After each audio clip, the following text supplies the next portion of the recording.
take it from It's good. I love it. there. There you go. Yeah, I'm sure there's a whole lot more, but we'll save it for later. So, Carlee, just in the last week or so, what has really had your attention? Mm. What has really had my attention? I will say acupuncture and cupping has really had my attention as of the last week. And I think that's because I just had my first acupuncture appointment last Friday, First one and ever? first one ever. Wow. And I know I can't believe I made it this far without experiencing it. And just the concept of cupping was really interesting. It's something that I said for a long time I wouldn't do because I've seen, for those of us who are familiar with it, you get the nice big rings on your back or wherever you had the Yeah, cupping so done. yeah, describe to us what cupping is. So, as well as I can as a newbie to it. So basically, cupping is where they take these glass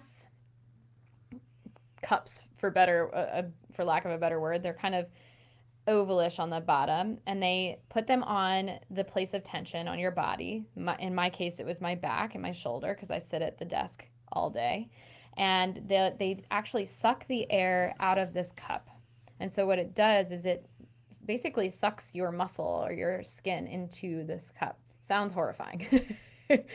But what it does is it's like the same concept of a deep tissue massage in that they're creating pressure in the tense areas of your body so that that muscle can release the knot or the pressure or whatever the tension it's been carrying.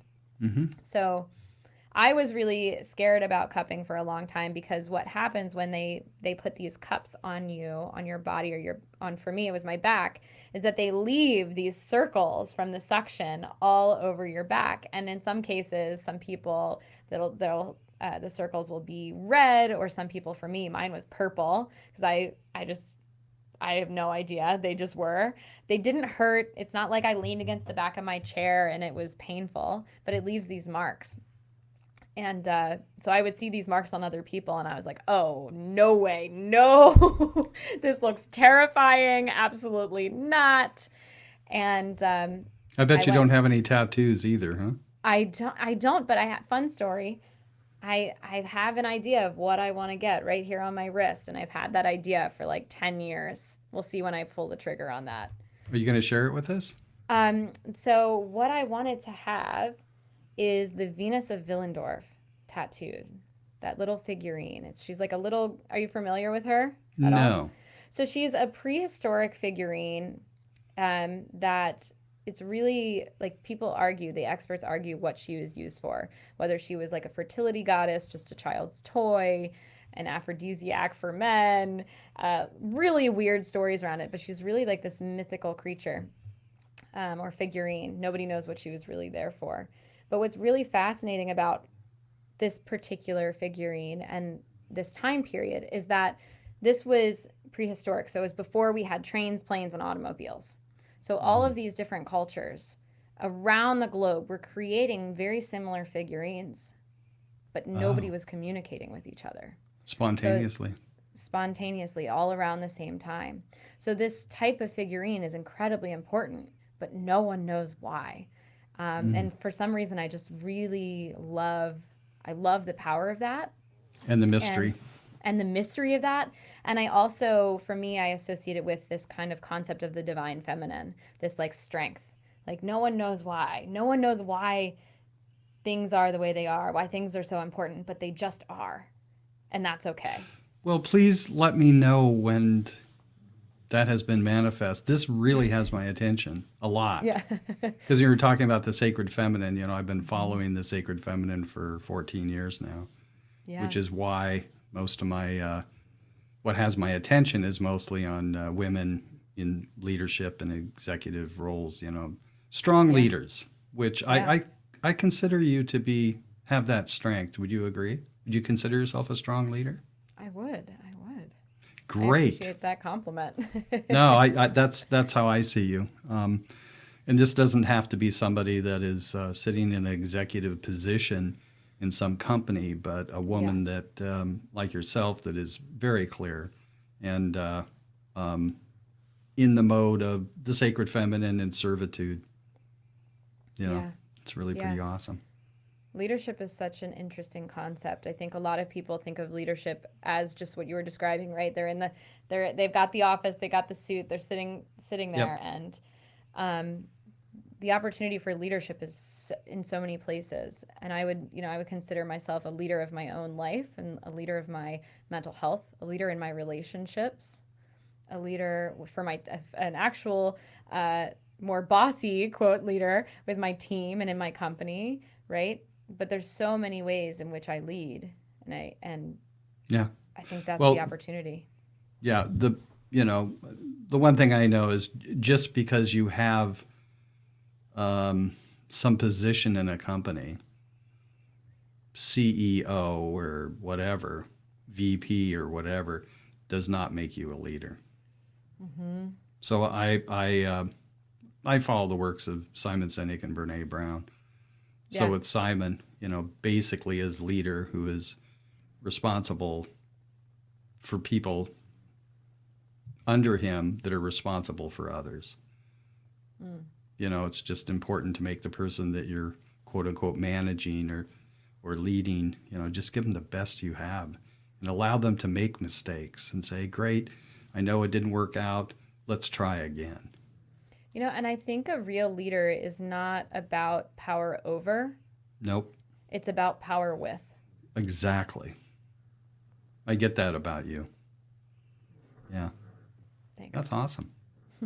So, Carlee, here's a question for you, too, which is I'm sure you have several, but name one defining moment in your life where everything changed.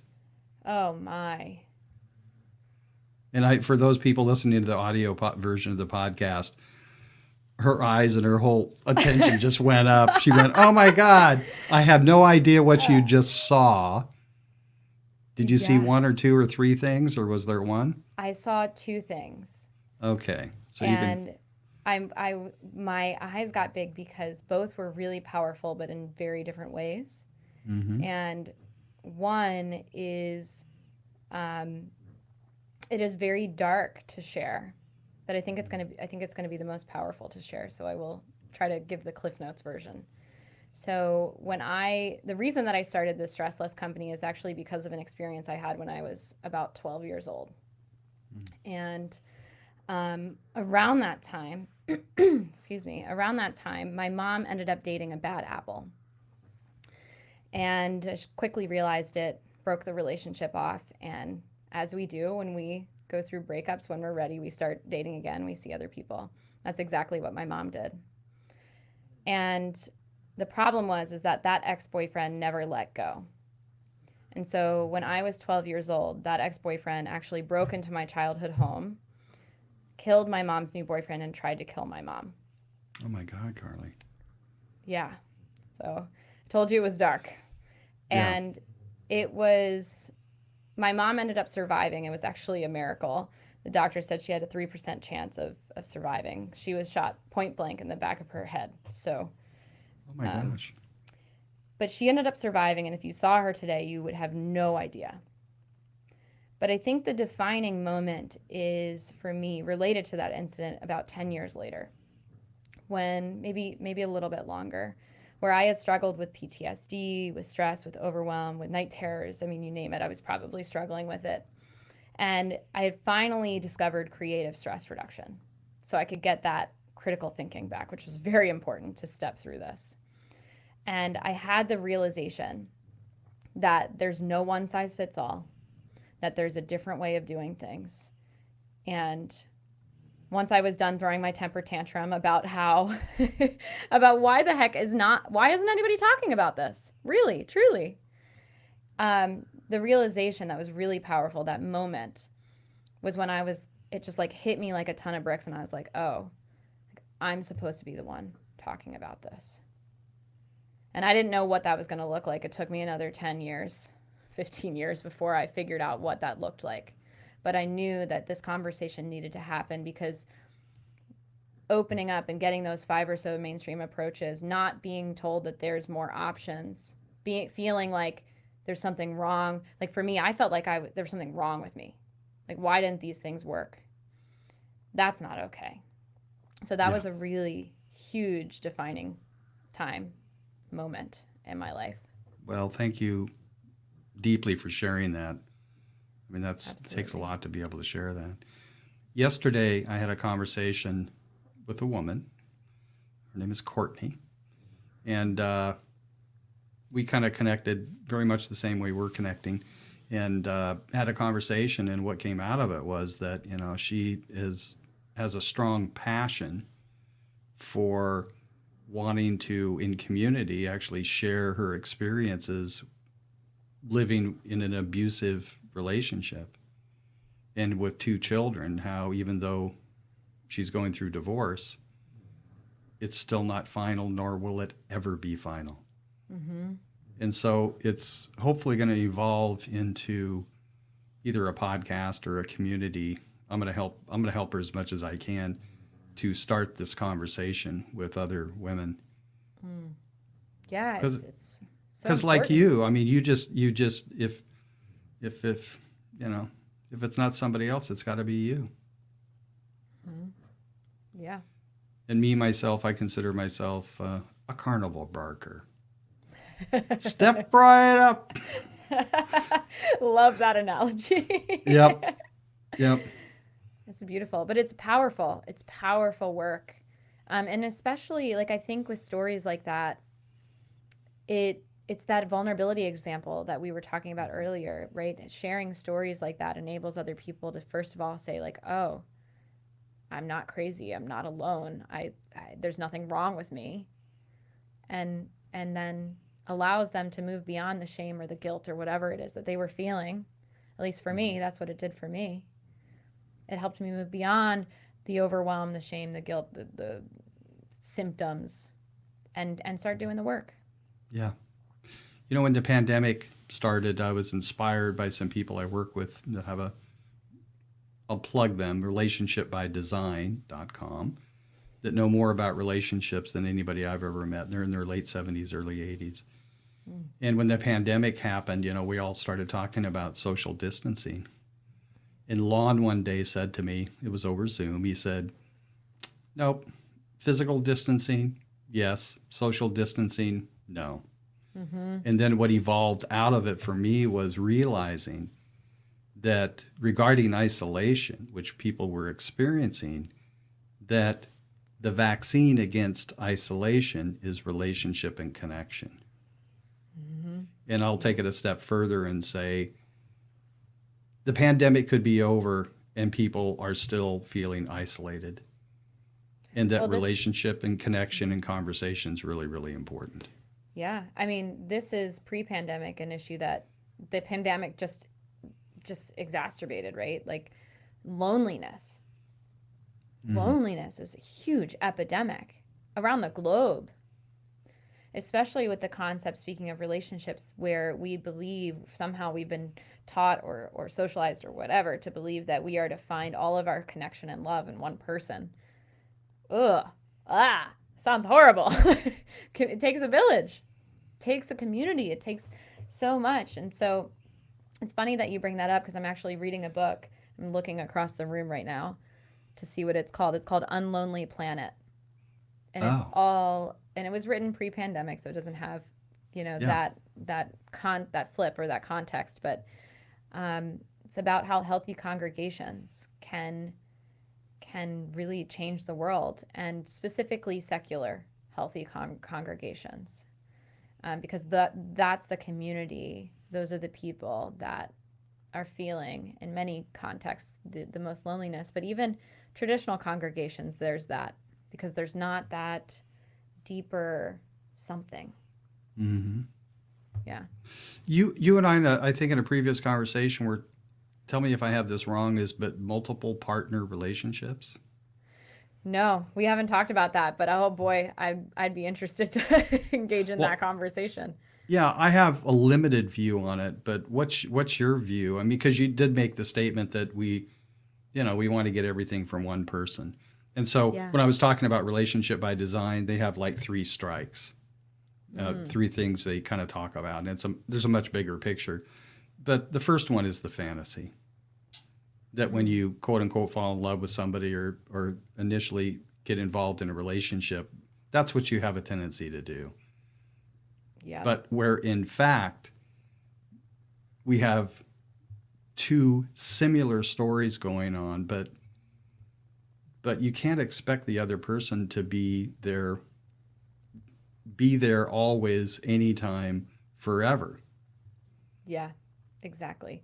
Now, one of the things that I personally experienced, especially related to my own trauma, is that I wanted my partner to do just that. Basically, be we can get into a spiritual conversation around this, but basically be my Let's. higher power, right? Like Oh, to wow. keep me safe, to be there anytime I question or in need, to just to be this unconditional love, this unrelenting force in Mm. my life.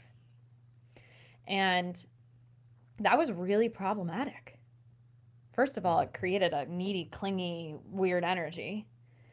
But second of all, I was handing off all of my power to my partners. All of it. I feel lonely, fix it. I feel sad, fix it. I feel X, fix it. And that other person's like, whoa, what the heck is happening here? Not what I signed up for. Right? And so it's really empowering to say, first of all, I know it's not possible for this one person to meet all of my needs. It's just not. But second of all, where am I not taking responsibility?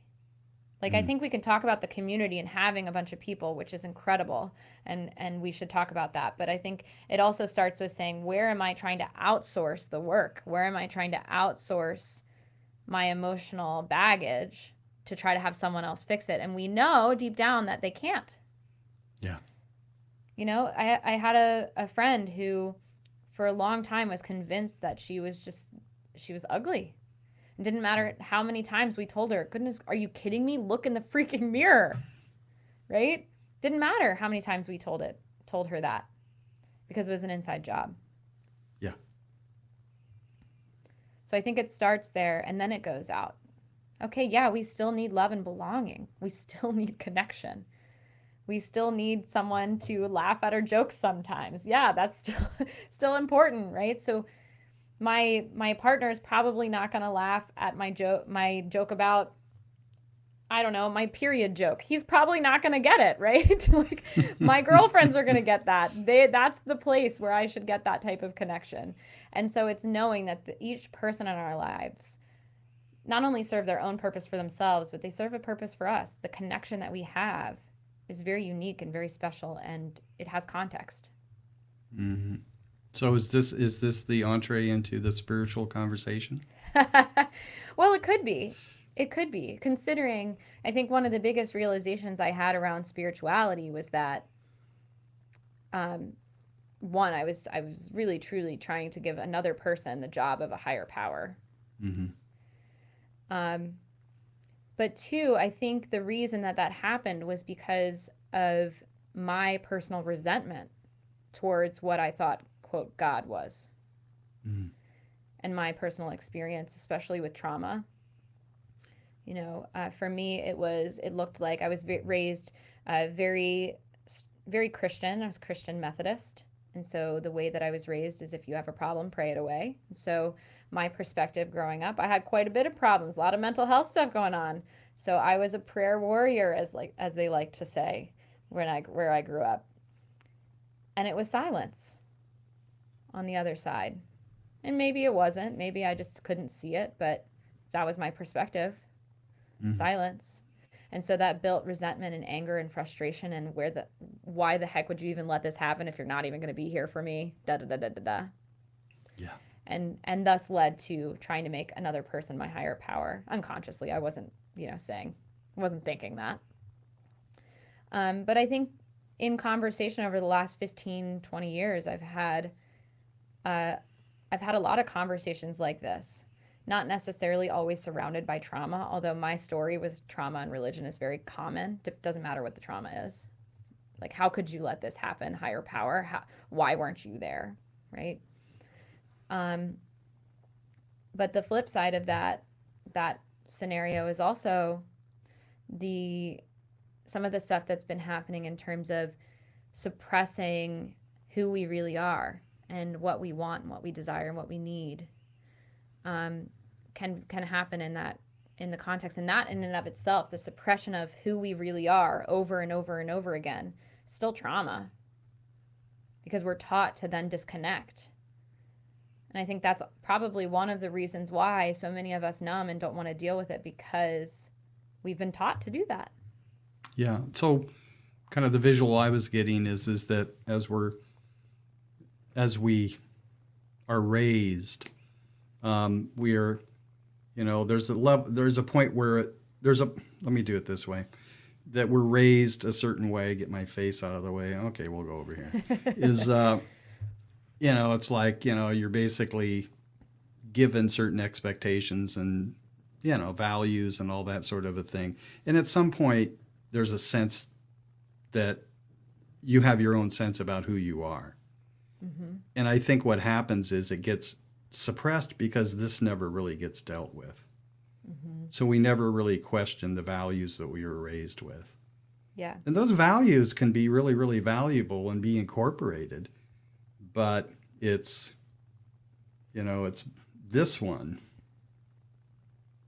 that is you. Mm-hmm. And the internal dialogue that you were given about who they thought you were never really gets dealt with.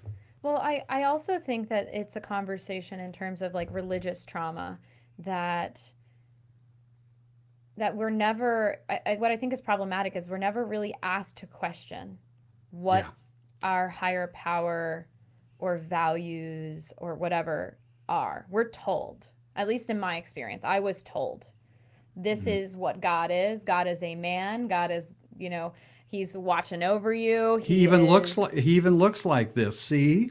And they mm-hmm. point to a picture of Jesus or God or whatever. That is God, and that is right. And so there was never the opportunity to say, well, what does God look like to you? Mm. What is spirit, universe, whatever? Maybe the word God doesn't resonate with you, but what does it look like for you? And I think that's really problematic, because one of the reasons I personally had to take a step back for a long time is that I was like, well, if God is vengeful and a voyeur and being all judgy and I'm going to go to hell for like one little thing that I said, I don't want that. No, thank you. And it took me a long time. I had this like just big aha moment where I was like, wait a second, I can choose not to believe that. And this is actually one of the conversations that I have with my clients. This first step that I have in my system, the stress less method, is to deepen our spiritual understanding. Because it's really important. First of all, and my mind's taking me in two different directions, so I'm trying to choose. So I'm going to go in one direction here. So for now. Exactly. So the reason that spirituality, whatever that means to you, is so important is because it enables us to hand off things that are outside of our control. Because a lot of what I see, especially in the work of my clients, is that when they come to me, they are spending a lot of their energy worrying about things that are completely outside of their control. What happens if grandma gets sick? What happens if the COVID pandemic gets worse? What happens back in November with the presidential election? What happens? These things are such big picture that they're outside of our control. We can't control if grandma goes out and plays bingo with no mask on and somebody coughs on her. That's her stuff, not yours, right? And having a spiritual connection enables us to say, hey, this isn't mine. This is outside of my control. I'm going to hand this off to you. Now, that's so much easier than just saying, oh, I need to stop worrying. It's outside of my control. I just need to let it go. Just let it go.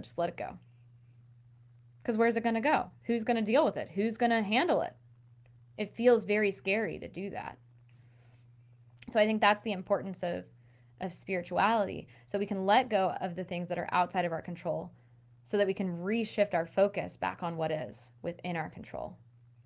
So in those contexts that we just shared, like the pandemic, wearing a mask, or wearing a mask if you believe that that's really going to support you. If I'm trying to think of another scenario, the the election, showing up to vote, doing your part, reaching out to officials, to your local government, right? Those are the things that are within your control, that empower you. You're able to step forward. So it's all, I think, all interconnected, the spiritual, quote unquote, realm and the physical world that we're living in and the way that we move through our lives. Was there another example or take? There was two, you said. Yeah, there was two. If I can there's no limits on this show. I know. I'm going to bring it back now.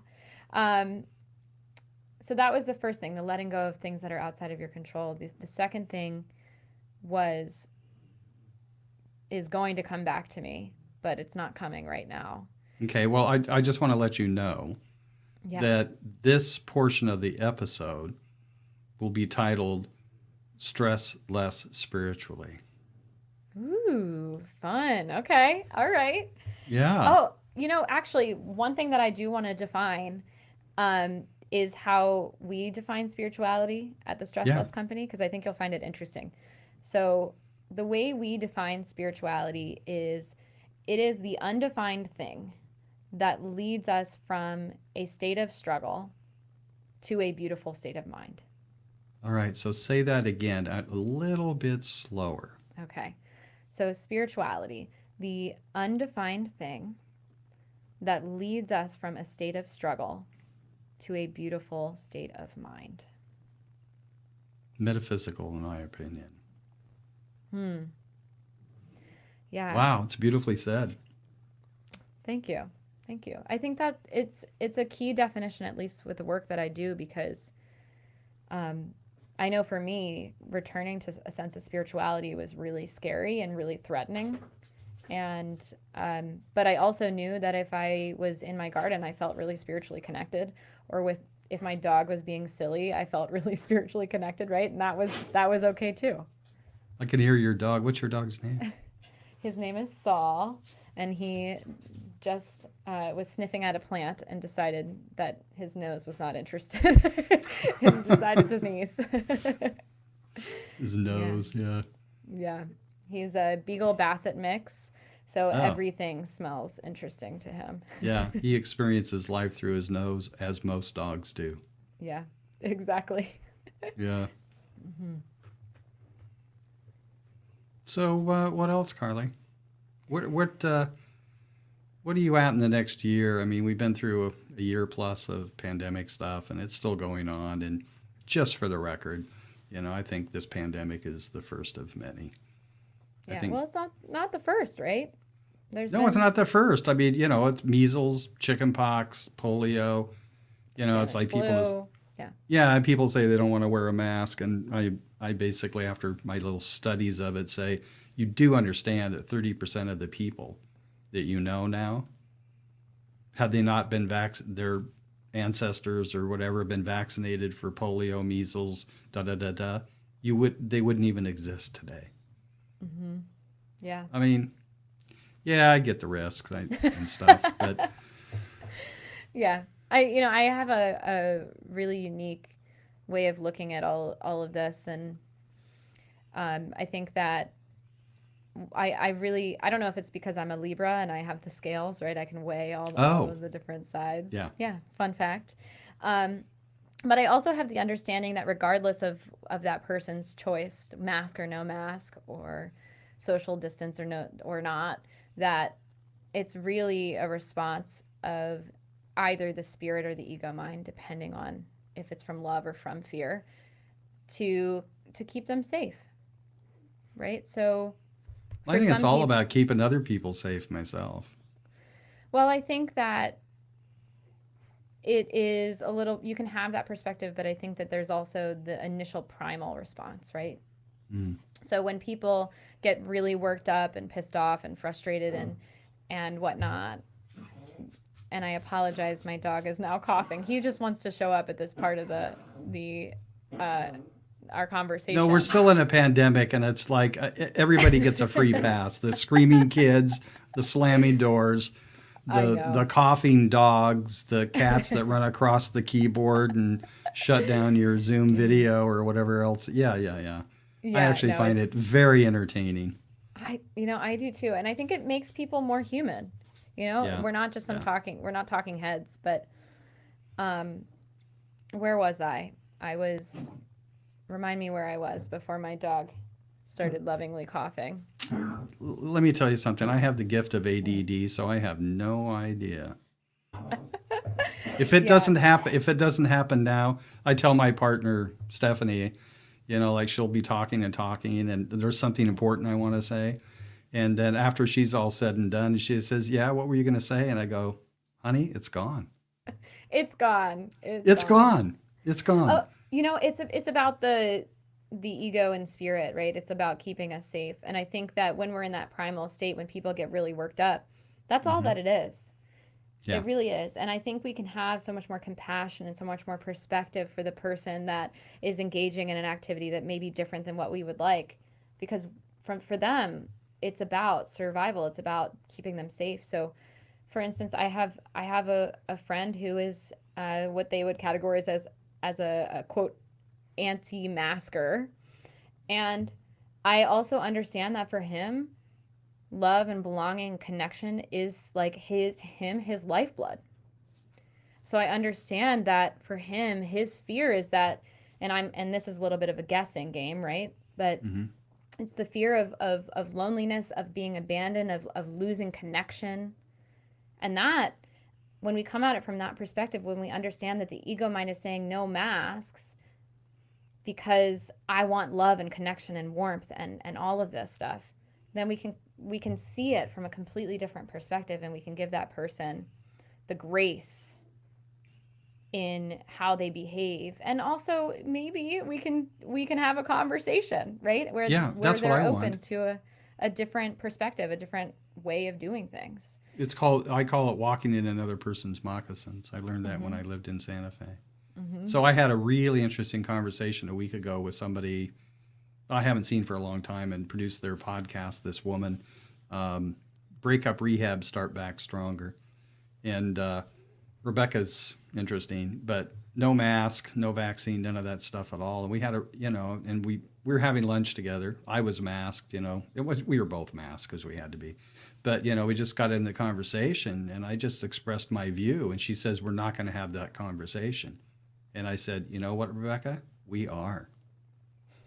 And Mm. then I just said, this is part of the problem in our country of division is that nothing gets worked out without relationship and conversation. Let's have the conversation. And we ended up spending another hour having the conversation. So that it allowed me to walk in her moccasins and get her perspective and hers and mine. And we both walked away from that lunch, both of us much taller, much Mhm. more human, Yeah. and Well, I think respectful of each other. It was incredible. No hallucination. We now know where we stand. yeah. And I think too, in having these conversations, it has to start with and this is really just, I have a sense that it did start from this place for you in conversation with her, but it really does have to start with this sense, this awareness that there is a deep reason for the beliefs and the way that someone is engaging. It's not, it is, I Yeah. should say, it's almost never because of hate. It's almost never because Yep. uh, of just like trying to be rude or being disrespectful. It's really never from that place. It is from a usually from a place of either fear or of love, and it can vary. And so when we have that perspective, we're able to be open to their experience and hearing their experience instead of saying you're wrong, you're wrong, you're wrong. Um, and also, I think going into the conversation, knowing that maybe there's parts of our own experience that isn't quite in alignment, that isn't quite there, that needs to have a little bit of that other person's opinion. For instance, your comment about physical distancing versus social distancing, right? I was just talking to a gentleman the other day who has been isolated for the last year and a month, 2 months, right? He's isolated his family, his wife, his children, and now he's experiencing extreme loneliness. and he's showing up for Zoom calls and doing his business and doing all of that. But the isolation and the loneliness is real.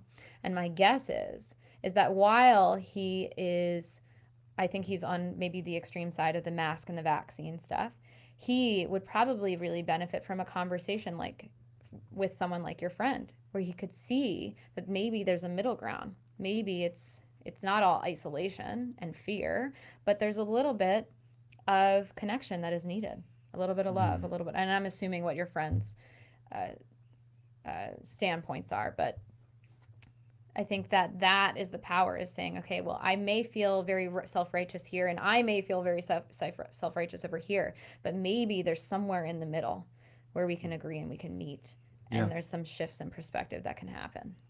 Yeah.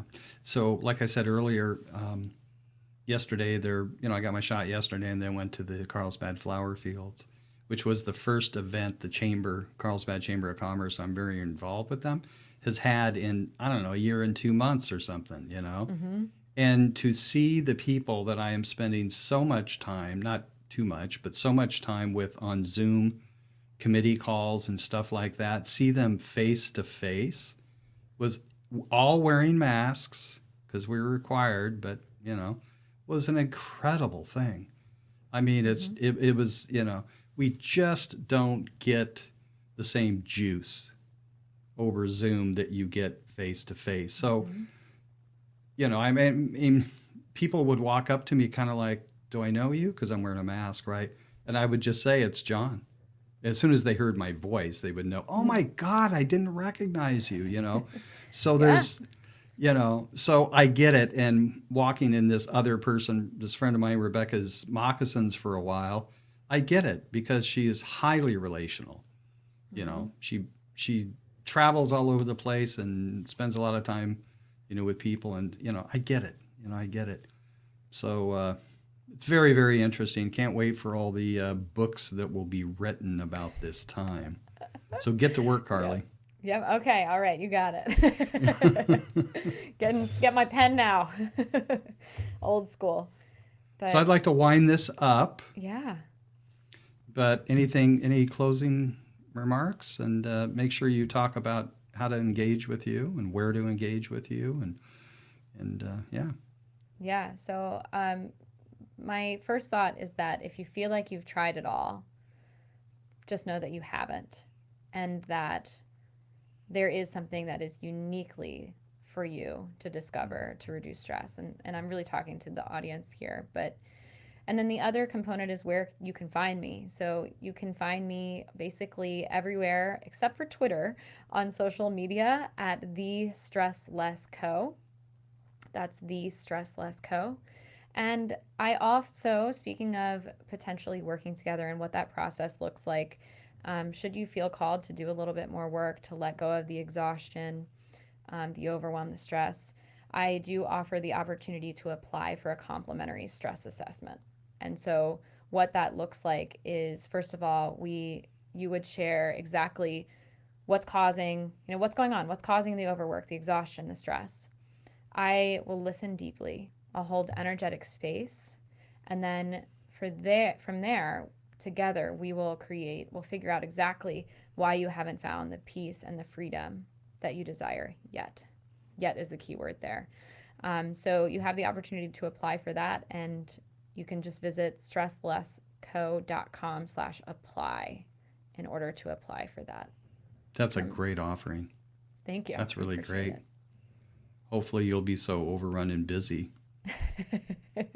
that you'll say, I'd really like to do another episode with you, but the last one was a bit overwhelming. Exactly. Yeah. That would be incredible to have so many people ready to do the work and ready to find that. Whew. Yeah. All right, Carlee. Well, thank you, John, so much for having me. This was an absolute blast. Yeah, I know. We will do it again, I have a feeling. I'll tell you what I'm feeling is a summit coming up. Ooh. Yeah, bring on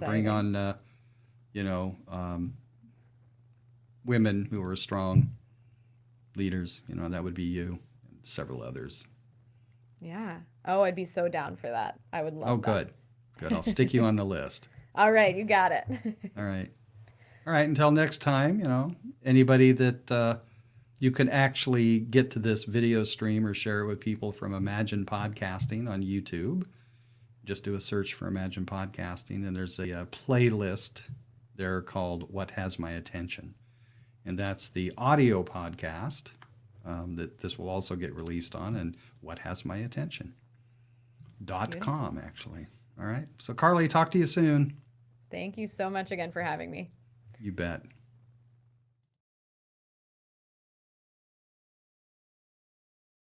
If you'd like to start a quality podcast show, visit imaginepodcasting.com.